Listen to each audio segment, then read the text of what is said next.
Eu acho que se a gente for fazer uma pesquisa mais ampla, a gente vai concluir que quase metade dos políticos que ocupam cargos eleitorais, eles têm alguma pendência na justiça.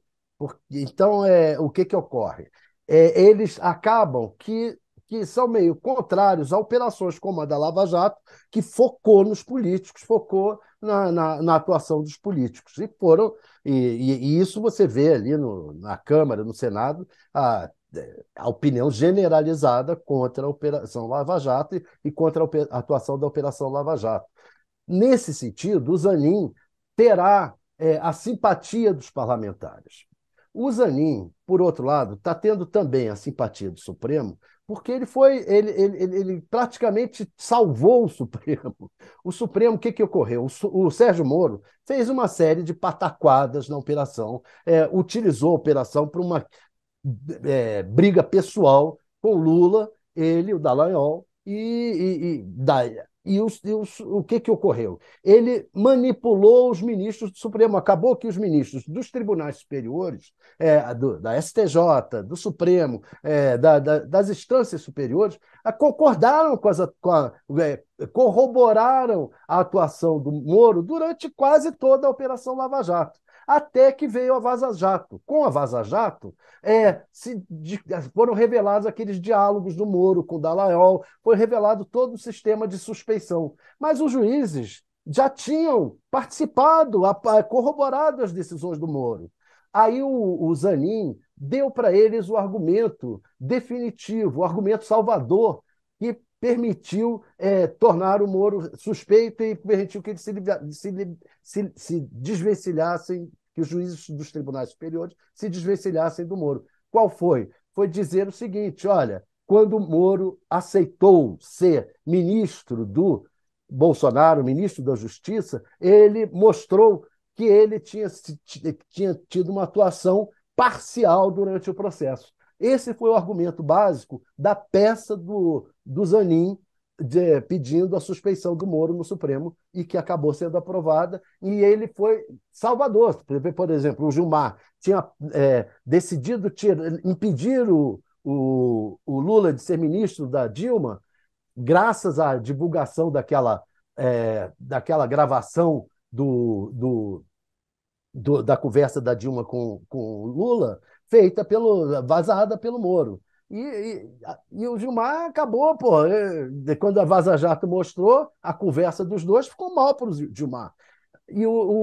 Então, é isso. O Zanin salvou os ministros do Supremo. Ele é muito bem visto também nos ministros do Supremo.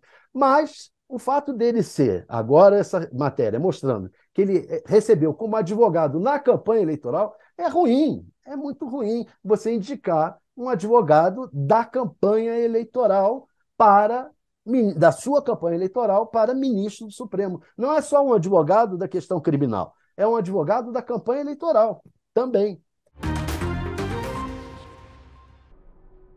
Nada contra, e é inquestionável toda a atuação do advogado Cristiano Zanin, que foi incansável, que trouxe aí uma justiça que era quase improvável.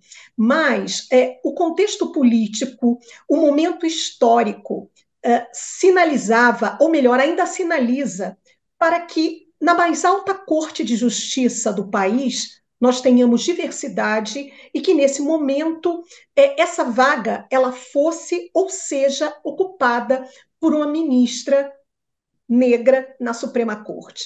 Veja, esse simbolismo ele foi muito bem compreendido pela sociedade, principalmente pelas mulheres, sobretudo pelas mulheres negras, quando ocorreu a posse presidencial, quando uma mulher negra transmitiu a faixa presidencial ao nosso presidente Lula.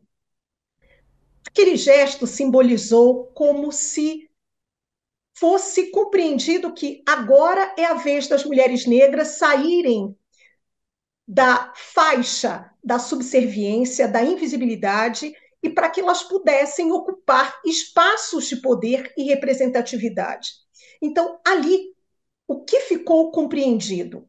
Que poderíamos e podemos sim ter uma mulher negra de modo inédito ocupando a mais alta corte da justiça nesse país. Então, ter Zanin agora nesse cargo significa para nós uma espécie de decepção, mas isso não significa dizer que mulheres, sobretudo mulheres negras, perderam a esperança de se verem representadas nesse espaço de poder tão relevante que é o espaço de poder da justiça, ou da mais alta corte de justiça desse país. Então, mais uma vez, o que a gente observa é a perpetuação, ou melhor, o poder ainda representado pela figura do homem branco, cis hétero e da elite. Mas eu tenho certeza que o presidente Lula há de fazer esta reparação colocando, levando, né, uma mulher negra a ocupar o cargo de ministra dessa corte. Fabiola, eu vejo como mais uma mensagem controversa que o Lula passa, né? Uma coisa muito diferente do que ele falou de campanha, e aí quando assume é outra mensagem, né? Aquilo que o Thales falou, assim, a campanha ela é feita para vencer, não para governar, né? Essa questão do Zanin, todo mundo concorda que ele é um excelente advogado, ninguém está questionando esse ponto dele. O ponto é que a Constituição, a Constituição brasileira, ela diz que os escolhidos para o STF, eles devem ter notável saber jurídico e reputação ilibada. E o ponto que está pegando, além dessa controvérsia do Lula, né, esse discurso completamente antagônico da campanha, o que está pegando é o tal do notável saber jurídico. Né? A gente sabe que tem toda a questão da titulação, o Zanin não tem essa titulação, e o notável, na língua portuguesa, entende-se que é toda pessoa renomada, que é destacada pelas suas obras ou pelos seus feitos. E como que a gente identifica essas obras ou feitos? E aí eu vou dar um exemplo muito claro aqui. Por exemplo, através de publicações ou através de termos citados. Tem até um exemplo de um professor em sala de aula que ele fala justamente essa discussão sobre os ministros indicados ao STF, e aí os alunos vão largando nomes, e ele fala quem desses nomes aqui vocês já citaram em alguma peça jurídica, ou vocês citam em sala de aula, ou vocês citam numa discussão. E aí eu dou um exemplo de um texto de uma figura que tem notável saber jurídico, que é o Ives Gandra.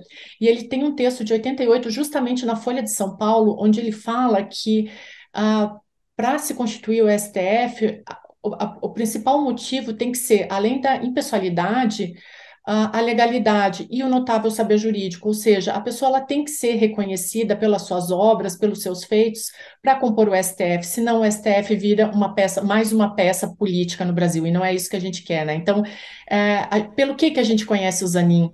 Pela participação dele na campanha do PT, e não pela sua notável obra. É esse o ponto que mais está pegando, além do discurso do Lula, que eu acho que é completamente antagônico a tudo que ele tem falado e que ele tem feito, né? Então é mais um revés que o Lula dá em si mesmo, né? Acho que isso ainda vai repercutir bastante.